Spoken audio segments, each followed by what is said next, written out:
The First Amendment of the Constitution allocates the freedom of speech and, in turn, the freedom of the press. These principles are seen through modern society, specifically through media coverage and news outlets, with such occupations making up 32,000 full-time journalists and nearly 1,400 daily newspapers in the United States. Students have the opportunity to express their freedom of speech through local student newspapers and learn from other students in journalism through the GANCE NorCal Media Day.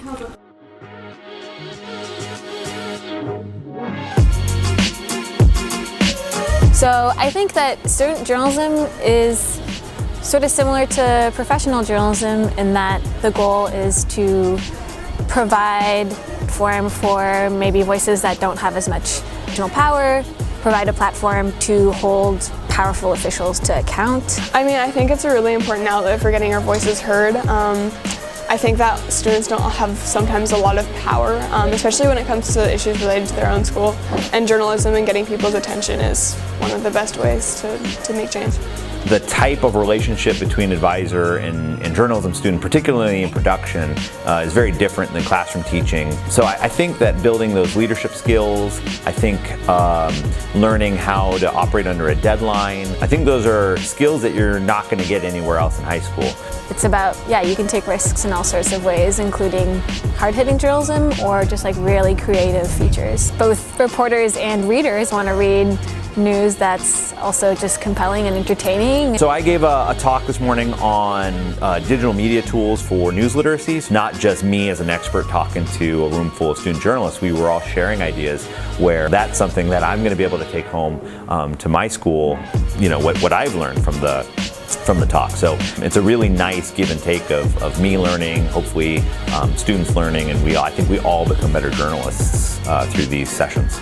I think I learned a lot about, people asked me quite a lot of questions that made me think about kind of what I was doing as a journalist. Especially, we talked a little bit about the ethics of kind of editing and quoting people, and it made me think about how I want to be doing my interviews and that sort of thing.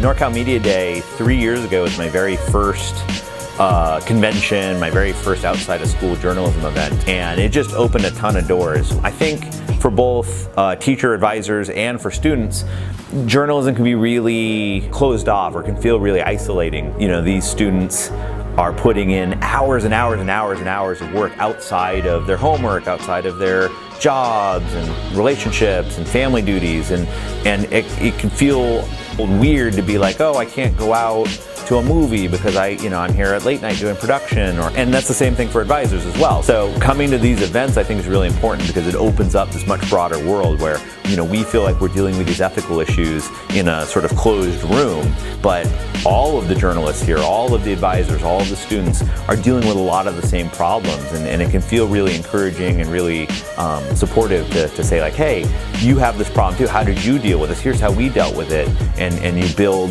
not just our own knowledge but this broader institutional knowledge in scholastic journalism. I think what students should take away is collaboration with other student journalists and other high schools. I think it's really cool that this is a gathering place for people from all sorts of places in Northern California, and it's a great way to compare experiences, maybe like learn different perspectives. Not everyone is the same, not every high school or program is dealing with the same issues, and I think there's a lot of things that students can learn from each other. Student journalism is an opportunity for students to express their freedom of speech and learn skills to be more punctual, perceptive, and investigative. And in our current society, it's absolutely necessary.